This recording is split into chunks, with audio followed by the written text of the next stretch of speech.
primero tendremos que aprender a reconocernos quiénes somos. Ya no quiero ser la niña bonita de mamá. Nosotros vivimos en un país, querrámoslo o no, en un país generalista. Si yo tuviera tu edad, ¿no? Supiera lo que hoy sé, Sí, otro mundo sería el mío hoy. claro. Un diálogo profundo para una sociedad más consciente. Hola a todos y bienvenidos sean a este segundo episodio de Conectando Perspectivas. El día de hoy nos acompaña la Miss Margarita Jongitud Vázquez, quien es doctora en psicoterapia gestal y tanatología, además de ser psicóloga y especialista en el desarrollo humano. También dirige MJ Consultorios y es docente de la Universidad Gestalt, en donde dirige el diplomado en tanatología. Miss, un gusto que esté aquí con nosotros. ¿Cómo se encuentra? Gracias, Val. Pues el gusto es mío y me siento muy contenta de haber recibido esta invitación para grabar este segundo episodio. Representa para mí algo muy importante y me siento muy honrada de estar aquí. Ay, Miss, muchísimas gracias. Bueno, pues entonces quisiera empezar preguntándole como profesional y desde la Gestalt, ¿cómo definiría un límite? Bueno, desde la Gestal, sabemos nosotros que la Gestal es una corriente psicoterapéutica sumamente importante y valiosa, pero también debe de conocer nuestro auditorio que es una corriente polígama, pues se nutre de diferentes corrientes. Entonces, los límites y responsabilidad no solamente son para la Gestalt, sino que son universales. Y entonces, un límite lo podemos entender como un proceso de autoconocimiento y comunicación, pues este implica establecer fronteras invisibles, emocionales, físicas y mentales, ya que estas lo que van a hacer es preservar nuestro bienestar emocional. Ok, Miss, qué interesante. Igual desde su experiencia, ¿qué significa vivir con un límite sano?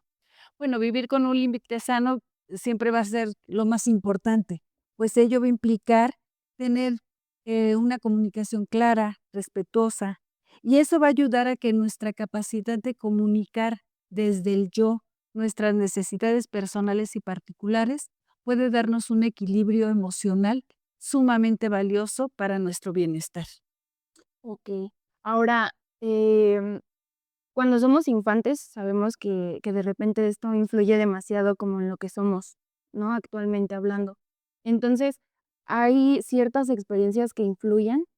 Por supuesto, ustedes conocen seguramente y saben que hay cantidad de talleres que hablan de esta huella de abandono, de recuperar o trabajar con el niño interior. Y todo esto provoca esas heridas emocionales que sin saber las llevamos a nuestra etapa adulta. Y bueno, y eso se deriva a partir de muchos eventos traumáticos en la infancia, como son el maltrato físico, el abandono, el rechazo. Y justamente hoy por la mañana hablaba con una paciente de estas huellas emocionales.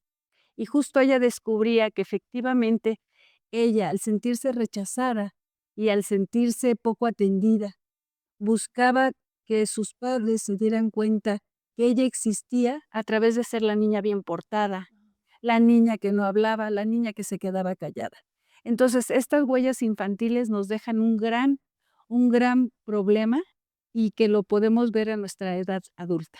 Sí, que ya entrando un poquito a lo emocional, me imagino que también esto influye en el amor propio y cómo te percibes ante la gente. Entonces, hablando un poco de esto del autovalor y del amor propio, ¿cómo se vinculan los establecimientos de límites?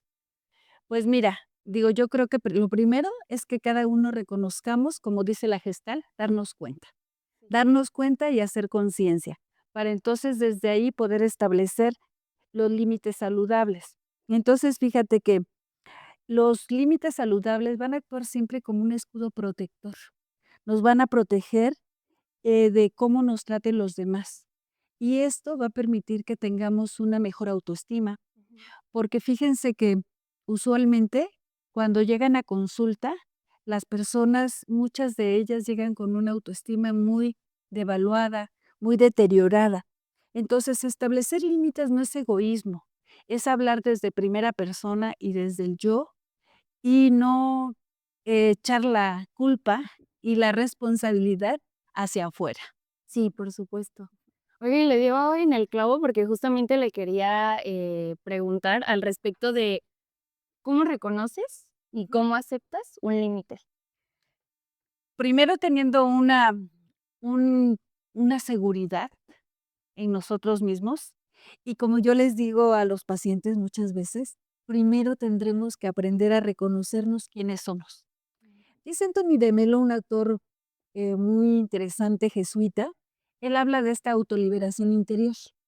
Cuando nosotros, nacemos, nacemos sin ningún prejuicio, nacemos libres, nacemos sin ningún introyecto, pero son nuestras personas que están cercanas a nosotros, como dice Vygotsky, esta zona de desarrollo próximo, nuestros padres, nuestros tíos, los que nos inculcan estos introyectos que van creciendo, creciendo y creciendo hasta no reconocernos. Entonces, aquí lo más valioso es aprender a saber quiénes somos, qué queremos, a qué venimos a este mundo. Y también, como dijera Víctor Frank, encontrar este propósito y sentido de vida para lo que fui llamado. Claro. Y, por ejemplo, cuando no los atendemos, ¿qué es lo que podría llegar a ocurrir hablando en lo emocional? Pues mira, cuando no los atendemos debidamente o no nos damos cuenta de ellos, eh, sufrimos una parte importante como es el no reconocimiento de la emoción, de lo que me está pasando, de lo que me está ocurriendo.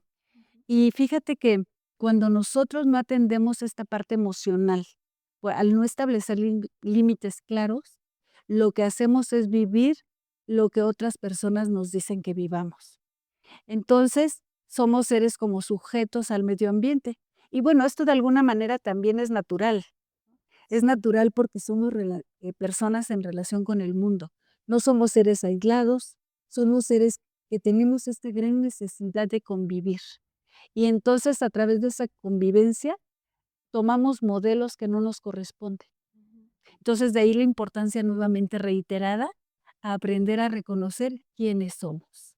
Y por aquí en la Gestal tenemos un libro de cómo somos, ¿no? Sí, sí. Aprender a saber quiénes somos y qué queremos en esta vida para nosotros primero. Y no se llama egoísmo, vuelvo a repetir, se llama reconocer qué es valioso para mí. Claro, claro, porque al final es una responsabilidad, considero yo, que también puedas asumir esta parte. Entonces, viéndolo desde esa mirada, mm, ¿cómo lo tenemos que hacer conscientemente? O sea, me imagino que es un trabajo bastante arduo, porque al final, pues, no es algo que controlemos, ¿no? De repente.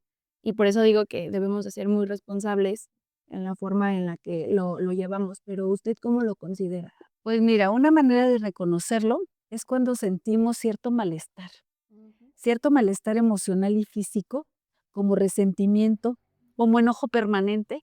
No Sí. sé si ustedes conozcan a personas que toda la vida andan como enojadas con ellas mismas y lo reflejan, ¿no? Incluso dicen, ay, ni te me acerques. Entonces, una forma de reconocer un límite psicológico es a través de darnos cuenta qué nos está pasando, por qué no somos equilibradas, por qué andamos como que todo nos parece mal, ¿no? Como estas personas que todo critican y todo señalan. Ay, Y entonces, pues, digo, yo creo que primero nos reconocemos y decimos, me alejo de todas esas gentes quejosas porque no me suman a mi vida, sí, ¿no? por supuesto. Okey.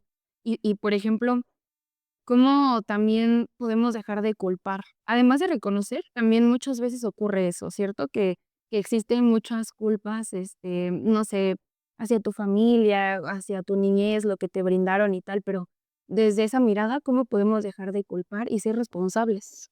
Bueno, es una buena pregunta y yo les diría a tu público y te diría a ti, dejar de culpar lo externo es asumir mi responsabilidad y dejar de decir, no llegué temprano porque había mucho tráfico, no llegué temprano porque no sonó el despertador.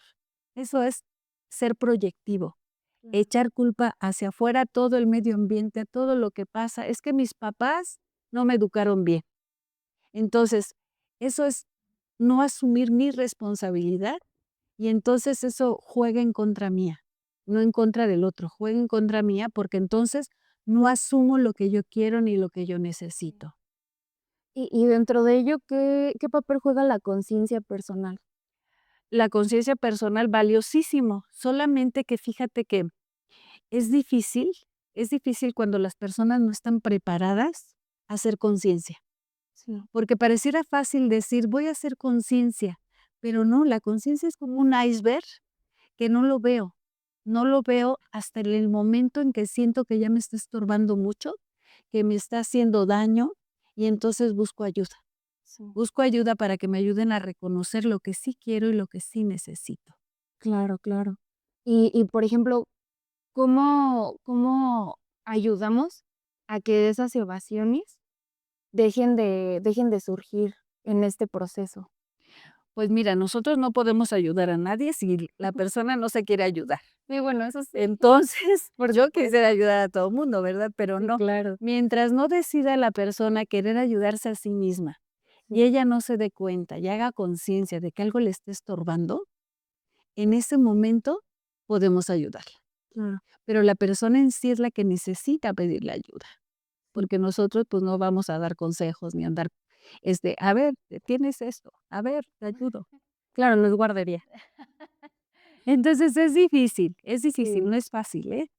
No es fácil porque nos da miedo enfrentarnos a algo que desconocemos. sí. Y entonces cuando algo desconocemos, preferimos evadir. Y entonces tomamos también este mecanismo de defensa tan importante como prefiero huir y prefiero irme a otro lugar para no enfrentar mis miedos, mis carencias, mis necesidades. Entonces, una parte principal es reconocer cuál es mi necesidad, qué necesito. Y ya dentro de esta mirada, perspectiva y introspección, ¿qué transformaciones usted ha visto que empiezan a surgir en las personas? Las personas empiezan a tener reacciones positivas para ellos cuando aprenden a reconocerse, Okey. a decir, esto es lo que yo necesito para mi vida. Ya no quiero ser la niña bonita de mamá, ni atender los mandatos de papá, ni atender ni obedecer a la pareja que me tocó, porque también en ese sentido hay bastantes problemas y conflictos de Sí, pareja. claro. ¿Nos podría platicar un poquito más? Justamente, no sé si se pueda llamar sección, pero, ¿qué límites existentes hay? Digamos, justamente hablando de la pareja, de la familia, ¿cómo usted lo sobrelleva? Pues mira, no, no pudiera ser como una cátedra, pero sí se pudiera reflejar o atender con respecto a los problemas que se suscitan dentro de las parejas, dentro de las familias. Y un problema principal que se suscita en ello es la comunicación desde la parte generalizada. Nosotros vivimos en un país, querrámoslo o no, en un país generalista. A uno le pasa, a todos nos pasa.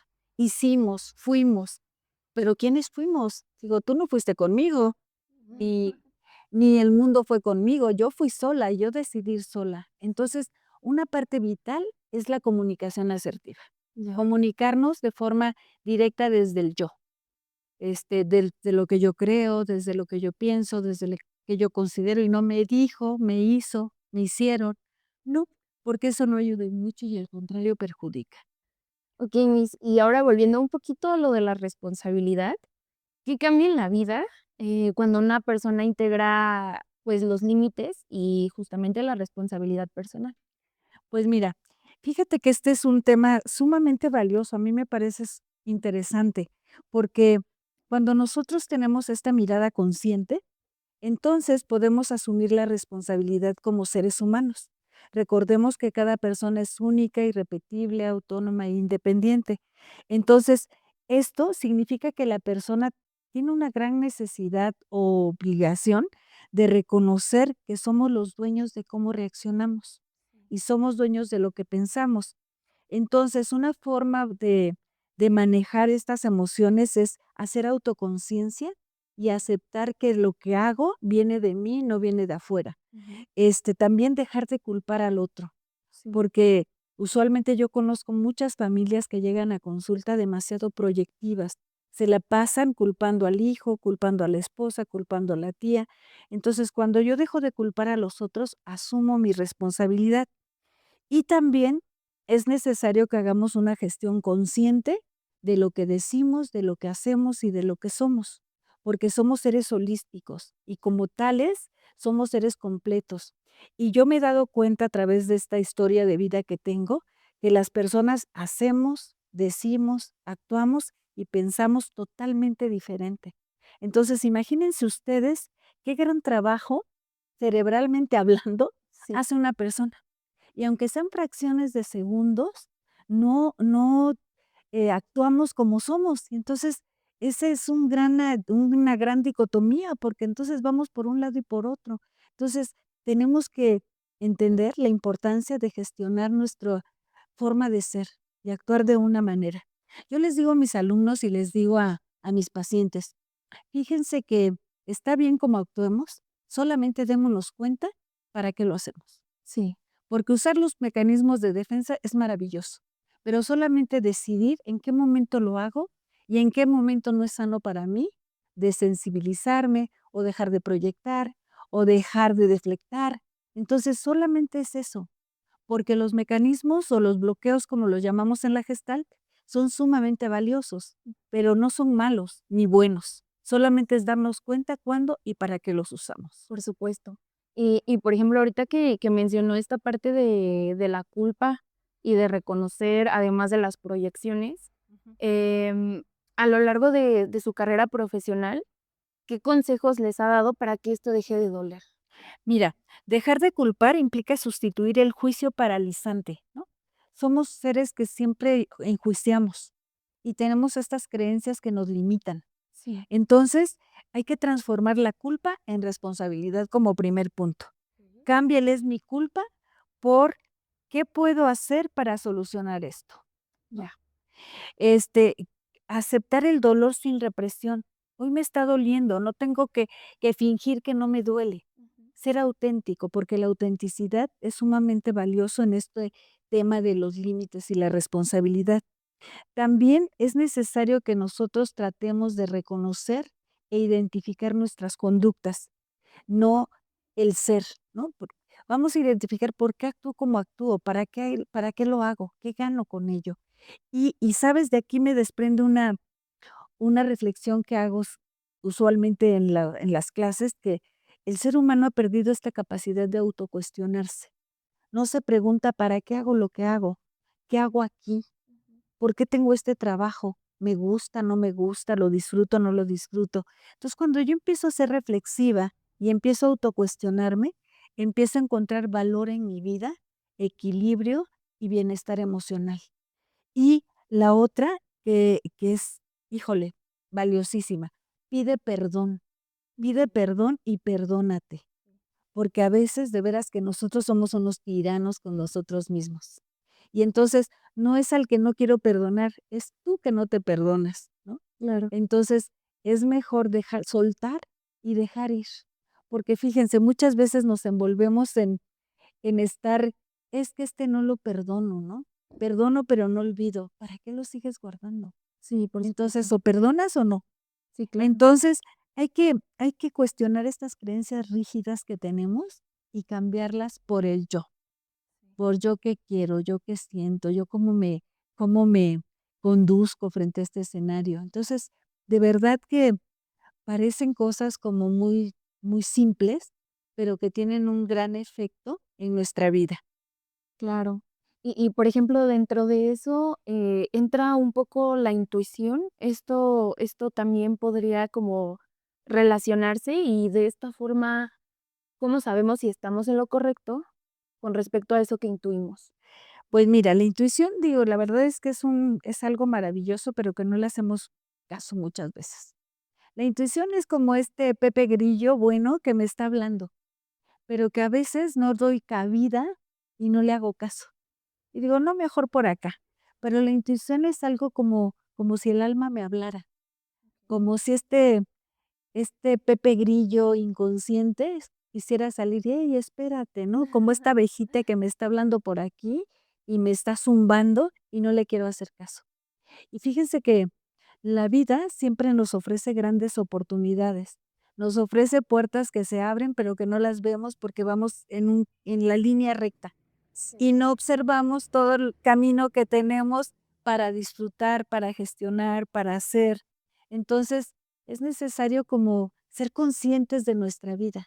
Claro. Cuando hacemos conciencia sobre lo que estamos haciendo, somos mejores personas, Sí. somos más felices, tenemos más bienestar y entonces todo ocurre saludablemente. Por supuesto. Fíjese que yo hoy en la mañana le decía a mi paciente, le decía, si yo tuviera tu edad, ¿no? Supiera lo que hoy sé, Sí, otro mundo sería el mío hoy. claro. Sí, porque a veces, dentro de nuestras propias etapas, pareciera que se nos cierra el mundo, ¿no? Y justo por eso, ¿no? Porque no sabemos autocuestionarnos qué es lo que queremos o esperamos. Sí, sí, yo creo que habríamos que tener unos talleres de cómo preguntarnos, ¿no? Y qué Claro. preguntarnos. Estaría buenísimo. Estaría buenísimo, porque entonces le daríamos sentido y propósito a nuestra vida. Ay, 100%. Y a ver, hablando de eso, ¿qué prácticas cotidianas nos pueden ayudar a continuar con este proceso de poner límites sanos? Bueno, primero que nada, la comunicación asertiva. Okey, Ese es básico, ¿no? Segundo, hablar desde primera persona, okey, ¿sí? Yo, sí, ¿no? ¿Por qué? Porque hablamos en un lenguaje tan despersonalizado y que no es que querramos hablar así, es que son modelos que vamos emulando a través del medio ambiente, porque así hablan los chicos de hoy, ¿cómo hablan? No, es increíble, increíble, no se apropian de su ser, sí, pero pareciera ser que así son felices. Entonces, mientras ellos no se descubran que algo les molesta, que algo no funciona bien, este, pues poco se puede hacer. Pero lo más importante es darse cuenta quiénes somos. Y bueno, yo les puedo recomendar un texto al auditorio, a ti, ¿no? Ser, hacer y tener es un libro muy bueno de Michel Domit que nos habla de cómo poder atender a nuestro ser. Y cuando lo atendemos, pues por supuesto que podemos poner límites, podemos ser claros, podemos actuar en concordancia con quienes somos y no dejar que la vida nos viva, vivir la vida y tratar de proponerle a la vida como si fuéramos actores de nuestra propia historia y no solamente espectadores. claro. Ay, qué interesante, sí estaría buenísimo leerlo. Em, pero fíjese que me gustaría regresarme un poquitito Ajá, a lo que comentó de los jóvenes. ajá. ¿Cree que este tipo de cuestiones que estamos tocando ahorita son generacionales? Pues yo pienso que tal vez sí, tal vez sí. Fíjate que habla un autor que se llama Bowman, se apellida, Ujú. y él dice, es un autor reciente, que habla de que vivimos los seres humanos en una sociedad líquida, Okey, donde todo lo que hacemos se nos escurre como agua, ¿no? Y vivimos el hoy, ¿no? sí, Vivimos el hoy, pero sin reparar en para qué lo vivo, okey, en cuál es el sentido. Entonces nos hemos dejado llevar por un mundo materialista, por un mundo capitalista, por un mundo donde yo quiero tener eso, pero sin saber cómo quiero llegar a ello. Entonces, esta sociedad líquida en la que actualmente vivimos es la que viven nuestros jóvenes de hoy. Entonces, no sé, digo, la verdad nunca he investigado ni sabría qué decirles como para cambiar el mundo sí, o cambiar algo. Actualmente doy una materia que se llama Educación para la Vida y la Muerte. Y entonces en esa materia, lo que invito a los alumnos es aunque no se pueda imponer como un programa de estudios dentro de las escuelas, podría ser que cada uno de los que escuchamos, de los que nos interese hacerlo, poder sembrarlo en los espacios donde nos toque sembrarlo. Y entonces, respondiendo a tu pregunta y a estas nuevas generaciones que viven otro mundo y sí, pues que está bien, pues nosotros em, tratar de promover la cultura de la responsabilidad ya. y los límites y la comunicación asertiva. Importantísimo, Importante, sí. que es la primera recomendación que nos hace la doctora. Y Miss, por ejemplo, ¿qué riesgos existen cuando los límites tienen como esta rigidez o nos llevan al aislamiento? Pues por supuesto que si nos lleva al aislamiento, nos aparta del mundo Sí, y no somos seres aislados, ¿no? No somos seres globales. somos seres en relación con los otros, somos seres en relación con la sociedad. Entonces, al aislarnos, entonces dejamos de conocer la vida, dejamos de conocer otras formas de ser, y entonces nos provoca estragos emocionales sumamente importantes, y estos estragos emocionales, pues, nos provocan también, eh, somatizaciones muy severas Okey. en la parte fisiológica. Sí. Dolores de cabeza, dolores de cintura, dolores de espalda. Entonces, todo esto es provocado por esta, falta de acercamiento a lo que realmente siento. Okey. Esta gestión de emociones que La nos gestión comentaba. de las emociones, sí. Okey, Miss. Y para ir cerrando, me gustaría, que pudiese dar una reflexión al público que nos está escuchando y nos está viendo con respecto al tema. ¿Qué nos podría recomendar? Me voy a permitir leer algo que preparé para el cierre, que dice así. Dice: "Los límites son el marco mediante el cual la identidad se mantiene intacta dentro de la conexión. Son la arquitectura psicológica que permite la intimidad sin autodestrucción. Sin límites, las relaciones se fusionan y la fusión eventualmente genera resentimiento. Con límites rígidos, las relaciones se convierten en aislamiento y el aislamiento genera distancia. Pero los límites saludables crean diferenciación. Dos individuos completos que eligen la interdependencia en lugar de la dependencia. Y aquí es donde la responsabilidad personal se vuelve inseparable de la conversación. Entonces, la responsabilidad personal es la disciplina de la propiedad emocional. Significa comprender que mis sentimientos son míos y debo procesarlos. Mis detonantes son míos y debo examinarlos. Mis expectativas son mías y debo comunicarlas. Elimina la inmadurez de me hiciste sentir así y la reemplaza con así es como lo experimento y yo elijo cómo respondo.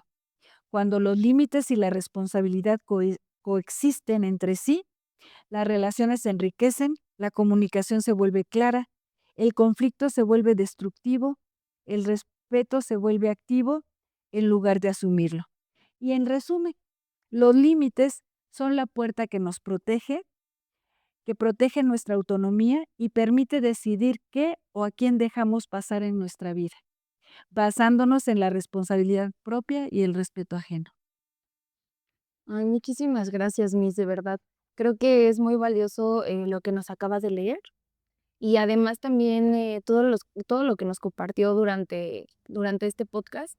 Porque, como dice, creo que hace bastante falta personas que comuniquen todo este tipo de cuestiones, y más a estas generaciones que a lo mejor no sabemos si es generacional, pero al final es importante, y debería de haber un poco más de educación al respecto. Entonces, de nuevo, muchísimas gracias por haber venido, y pues nada, Miss, no sé si gusta agregar otra cosa. Al contrario, gracias por haberme invitado. Es un gran gusto siempre estar en estos espacios que nos permiten hacer llegar información valiosa. Y recordemos que una comunicación asertiva nos hace personas saludables.